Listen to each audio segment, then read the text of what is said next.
यकीनी तौर पर इसकी प्लानिंग कुछ और है। या तो इनको ये लग रहा है कि अब हमारी सरकार आने वाली नहीं है, तो जो हमारी प्रदेशों में सरकार है कहीं वो ना गिर जाए। भाजपा बहुत दिनों से चाह रही थी, वो चाहती है कि इस देश में सिर्फ भाजपा ही रहे। सिर्फ और सिर्फ ये अटकाने का, भटकाने का और लटकाने का प्रयास है भारतीय जनता पार्टी का। वन नेशन वन इलेक्शन देश के हित में है। ये विचार बुरा नहीं है। भाजपा बहुत दिनों से चाह रही थी, वो चाहती है कि इस देश में सिर्फ भाजपा ही रहे। आप सोचिए कि अगर इस तरह से वन नेशन वन इलेक्शन होगा तो जो रीजनल पार्टियां हैं, क्षेत्रीय पार्टियां हैं, जो निर्दलीय लड़ते हैं, ऐसे कैंडिडेट्स का क्या होगा? क्योंकि एजेंडा सेट होता है, लोकसभा का अलग रहता है, विधानसभा का अलग रहता है। हर राज्य में, जैसे झारखंड में स्थानीय मुद्दे अलग हैं, जो कि विधानसभा में उसके आधार पे जनता वोट करती है, कैंडिडेट को देखकर करती है। और लोकसभा में बस वहाँ पर दिल्ली में जो बैठे हैं बस उनको देखकर दे देते हैं। कई बार धार्मिक मुद्दा, धार्मिक उन्माद ला के चुनाव करा दिया जाता है। ऐसे में इससे लोकतंत्र को बहुत खतरा है, नहीं होना चाहिए वन नेशन वन इलेक्शन। ये तो एक बात हुई। दूसरी बात ये कि अगर कोई सरकार भंग हो जाए, राज्य में हो चाहे केंद्र में ही भंग हो जाए, तो फिर आप क्या करेंगे? तो ऐसी अराजकता की स्थिति पैदा हो जाएगी। कई जगह राष्ट्रपति शासन लागू करना पड़ेगा।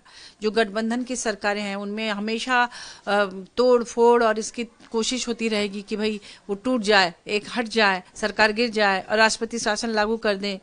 तो ऐसे बहुत तरह के प्रॉब्लम्स आएंगे। और जो लोग पहले से, मान लीजिए कहीं अभी जिस समय चुनाव होगा, अगर किसी विधानसभा में उससे एक साल या 2 साल पहले चुनाव है, तो 3 साल का कार्यकाल कैसे आप उसको एडजस्ट करेंगे?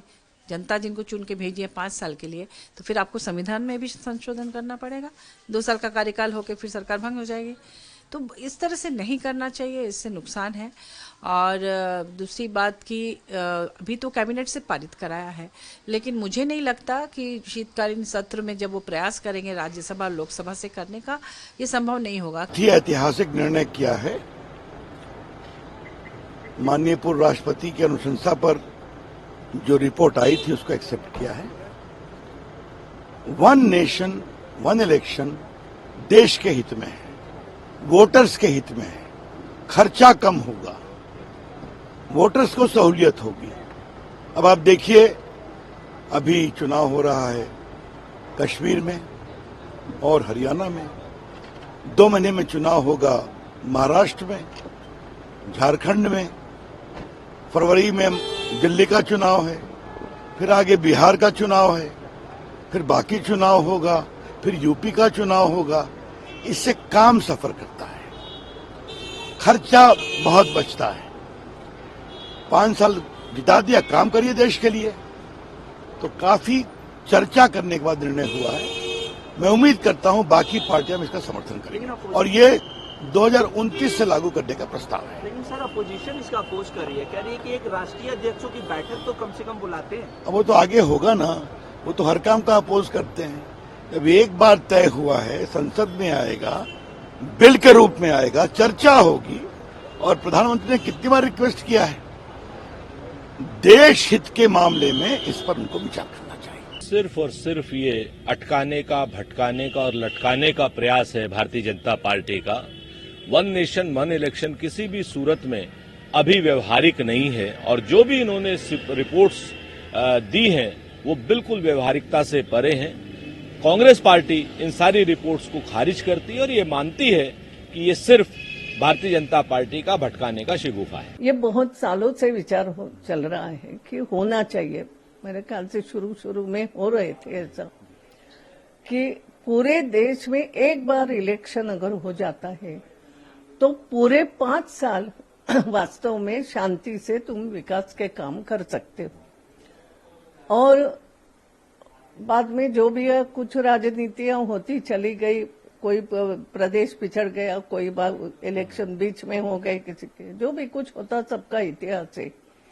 लेकिन ये विचार बुरा नहीं है। पहली बात तो कि क्योंकि स्टेट इलेक्शन और नेशनल इलेक्शन अगर एक साथ हो जाते हैं तो एक बार वो हो गए कि भले ही स्टेट का काम हो वो आबादित रूप से चलेगा, नहीं तो कहाँ इलेक्शन है, एक बार लोकसभा के इलेक्शन हो गए और उसके बाद फिर विभिन्न प्रदेशों में चलता ही रहा कारवां इलेक्शन का। तो कहीं ना कहीं ऐसा होता है कि फिर वो ये लगता है ना, चुनाव आचार संहिता आचार संहिता से काम रुक गए, अब ये निर्णय नहीं ले सकते, वो नहीं होता, ये कहीं ना कहीं तो अड़चने आती है। ये मुमकिन है नहीं। अगर कहीं की सरकार गिरती है या गिराई जाती है, मोदी जी की पार्टी ने सबसे ज्यादा सरकारें गिराई हैं तो वो वोट करी है। तो अगर मान लिया कि 2 साल बाद सरकार गिरा दी तो क्या 3 साल तक राष्ट्रपति शासन लागू रहेगा उसके ऊपर? या 1 साल बाद गिर गई तो क्या होगा? बहाना इस बात का है कि साहब इसमें पैसा बहुत खर्च हो रहा है।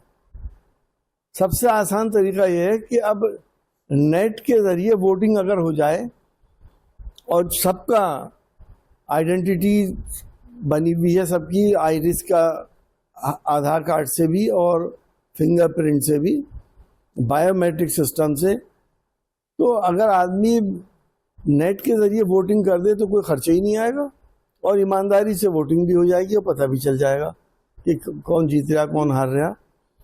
तो ये मैं नहीं समझता कि ये पॉसिबल है, ये ज़मीनी हकीकतें नहीं है। ये यकीनी तौर पर इसकी प्लानिंग कुछ और है। या तो इनको ये लग रहा है कि अब हमारी सरकार आने वाली नहीं है तो जो हमारी प्रदेशों में सरकारें कहीं वो ना गिर जाएं। तो मैं नहीं समझता हूँ कि ये प्रैक्टिकली मुमकिन है।